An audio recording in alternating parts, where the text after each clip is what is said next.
Friends, आज हम अध्ययन करेंगे DsP2 संकरण, DsP2 हाइब्रिडाइजेशन। इसमें क्या होता है, जब एक परमाणु का एक D, एक S तथा दो P कक्षक परस्पर संकरित होते हैं तो इसे DsP2 संकरण कहते हैं। DsP2 संकरण से बने चार संकृत कक्षकों की पालियाँ एक वृत्त के चारों कोनों की ओर लक्षित होती हैं, अतः इनसे बने बंध समतलीय होते हैं। अर्थात इसमें क्या होता है कि जो एक डी, एक एस और दो पी कक्षक होते हैं, ये लगभग समान ऊर्जा और भिन्न भिन्न आकृति के होते हैं। तो ये आपस में एक दूसरे के संपर्क में आते हैं और चार नए संकृत कक्षों का निर्माण करते हैं। और चारों नए संकृत कक्षक होते हैं वो समान ऊर्जा और समान आकृति के होते हैं। और ये एक वृत्त होता है, उसके चारों कोनों पर लक्षित हो जाते हैं। इनकी जो पालियाँ होती हैं तह इनसे जो बनने वाला बंध है वो समतलीय बंध होता है। यदि अणु का तल XY है तो संकरण में S PX PY तथा DX² - Y² कक्षक भाग लेते हैं। DsP2 संकृति यौगिकों का निर्माण उन्हीं परमाणु या आयनों द्वारा होता है जो कि इलेक्ट्रॉनों की पुनर्व्यवस्था करके एक रिक्त D कक्षक प्राप्त कर सकते हैं। मतलब ये है कि ये उसी प्रकार के अणु के अंदर इस प्रकार का संकरण पाया जाएगा जिसमें कि ये P के बजाय D कक्षक को वरीयता देता हो। वो लिगेंड पे डिपेंड करता है, क्योंकि सामान्यतः प्राप्त DsP2 संकरित कक्षक उपसहसंयोजक बंध बनाने के लिए प्रयुक्त होते हैं।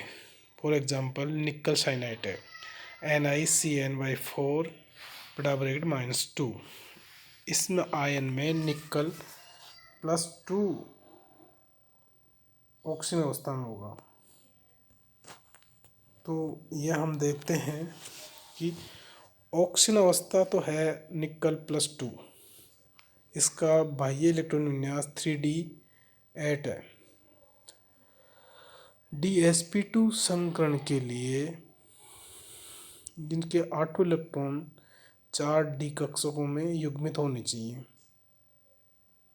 तो इस प्रकार प्राप्त 3D कक्षक तथा एक रिक्तक 4s व 2 4p कक्षक संकृत होकर 4 DsP2 संकृत कक्षक बनाते हैं, जिनमें 4 साइनाइड आयन इलेक्ट्रॉन युग्म दान करके उपसहसंयोजक बंध बनाते हैं।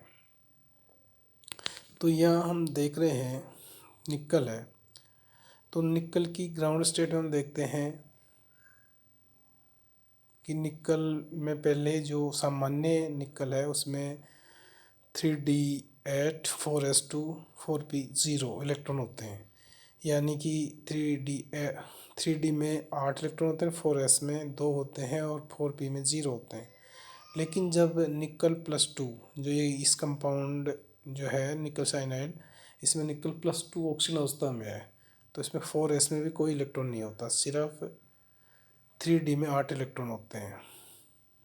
तो अब इसके लिए क्या, क्योंकि यहाँ कोऑर्डिनेशन बॉन्ड बनेंगे मेटल्स के साथ में लिगेंड्स के, तो इसलिए या तो sp3 संकरण होगा या DsP2 संकरण होगा जब 4 साइनाइड है।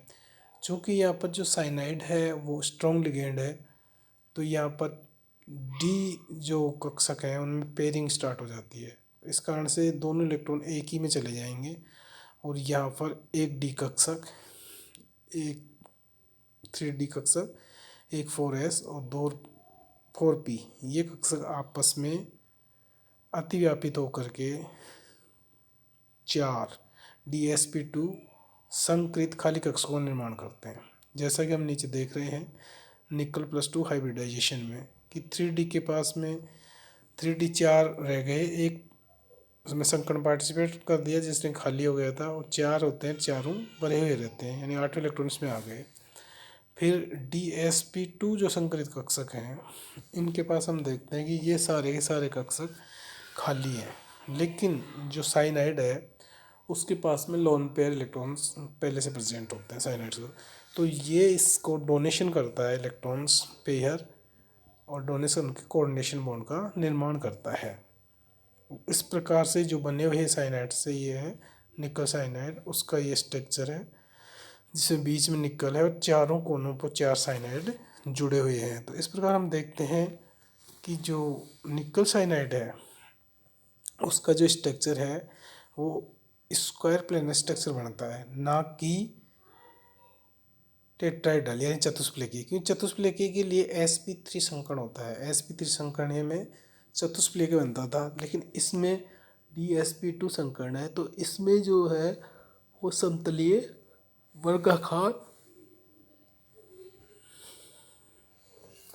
वर्गाकार निकल साइनाइड NiCN/4 बड़ा ब्रैकेट बंद -2 कॉम्प्लेक्स का निर्माण होता है। तो इसी प्रकार से हम एक दूसरा एग्जाम्पल ले सकते हैं। यहाँ पर दूसरा एग्जाम्पल हमारे पास में कॉपर NS3/4+2 की वर्ग समतलीय संरचना। इसके लिए क्या है कि कॉपर NS3/4+2 में DsP2 संकरण पाया जाता है। इसको समझने के लिए क्या करते हैं कि कॉपर है, इसके पास में 3D के अंदर 3D10 होता है, 4s1 4p0 ये सामान्य ऑक्सीजन अवस्था है। फिर इसमें जब इलेक्ट्रॉन का +2 ऑक्सीजन अवस्था देखते हैं, +2 ऑक्सीजन अवस्था एक 4s में से इलेक्ट्रॉन चला जाएगा और एक 3D में से, तो यहाँ पर 3D के अंदर 9 इलेक्ट्रॉन रह जाएंगे। फिर इसको जब देखते हैं तो जब एक इलेक्ट्रॉन 3D में है, ये 3D में भी रह सकता है और 4p में भी जा सकता है, लेकिन जब इसके स्ट्रक्चर को देखा जाता है, इस पर स्टडी की जाती है, तो हमने पाया इसमें कि ये 3D में रहना पसंद नहीं करता, क्योंकि 3D में रहेगा तो sp3 हाइब्रिडेशन होगा, और sp3 हाइब्रिडेशन इसमें पाया नहीं जाता है। इसके स्ट्रक्चर को देखते हैं, इसमें समतलीय वर्गाकार स्ट्रक्चर बनता है इसका, और इसके मैग्नेटिक प्रॉपर्टीज भी डिफर आती हैं, लेकिन इस समतल वर्गीय में इसको लास्ट के अंदर ये चला जाता है 4p में, और DsP2 संकरण इसमें बनता है, जैसा हम इसमें देख रहे हैं। DsP2 संकरण कक्ष में क्या है कि इसमें वर्ग समतलीय संरचना बनती है, तो इसके जो चुंबकीय गुण कम होते हैं उसको भी ये करती, एक वर्ग समतलीय दूसरे वर्ग समतलीय आती है तो इसकी मैग्नेटिक को कम कर देती है। तो इस पर हम देखें कि कॉपर NS3/4+2 कॉम्प्लेक्स है, इसके 4 तो भरे हुए कक्षक हैं, फिर एक pZ में सिंगल कक्षक है, और 4 बीच में DsP2 संकरित कक्षक हैं जो कि हम देख रहे हैं। तो यहाँ संकरित कक्षक जो हमने देखा वह खाली है। DsP2 जो संकरित कक्षक हैं, एक D है, एक S कक्षक, 2p, ये मिलकर के DsP2 के 4 संकरित कक्षक को निर्माण करते हैं। चारों संकरित कक्षों के पास में कोई इलेक्ट्रॉन नहीं है, और इलेक्ट्रॉन नहीं होने के कारण फिर अमोनिया जो इसके साथ जुड़ा हुआ लिगेंड्स, तो अमोनिया भी एक स्ट्रॉन्ग लिगेंड है, तो हम देखते हैं कि अमोनिया के पास में लोन पेयर इलेक्ट्रॉन होता है। तो प्रत्येक जो 4 हैं उसमें से एक अमोनिया एक को लोन पेयर इलेक्ट्रॉन डोनेट करता है, दान करता है, दूसरा दूसरे को, फिर तीसरा तीसरे को, चौथा चौथे को। इस प्रकार से 4 कोऑर्डिनेशन बॉन्डों का निर्माण होता है, और इस 4 बंध के निर्माण के फलस्वरूप ही हम पाते हैं कि कॉपर +2 से CuNS3/4+2 का निर्माण किस प्रकार से हो रहा है। अब इसमें हमने देखा कि 2 एग्जाम्पल थे हमारे पास में, एक निकल साइनाइड्स का था जिसमें DsP2 संकरण को हमने पढ़ा और स्क्वायर प्लेनर कॉम्प्लेक्स बना। अब इसमें क्या होता है कि इसमें स्क्वायर प्लेनर कॉम्प्लेक्स को तो हमने पढ़ा, लेकिन इसमें ये स्टडी करनी पड़ती है कि ये वास्तव में स्क्वायर प्लेनर है या टेट्राहेड्रल है, क्योंकि इसकी जो मैग्नेटिक प्रॉपर्टीज़ है वो एक अनपेयर्ड इलेक्ट्रॉन है इसके पास में, तो 1 अनपेयर्ड इलेक्ट्रॉन्स यानी कि एक इलेक्ट्रॉन का से जितनी होनी चाहिए उतनी आनी चाहिए। तो अगर इसका हाइब्रिडेशन sp3 होता तब तो वही मैग्नेटिक प्रॉपर्टीज की वही आती जो एक इलेक्ट्रॉन का अंदर आती है, लेकिन इसकी मैग्नेटिक प्रॉपर्टीज का जब स्टडी की गई तो देखा गया कि इसकी मैग्नेटिक प्रॉपर्टीज जितनी आनी चाहिए थी उससे कम आई।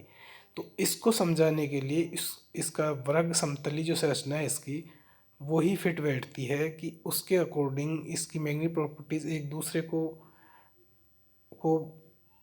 कैंसिल कर देती हैं। जब एक वर्ग समतली दूसरे वर्ग समतली को ऊपर आता है तो दोनों के जो अनपेयर्ड इलेक्ट्रॉन है वो एक दूसरे मैग्नेटिक प्रॉपर्टीज को कम कर देता है, उसकी मैग्नेटिक प्रॉपर्टी जितनी होनी चाहिए थी उससे कम हो जाती है। धन्यवाद।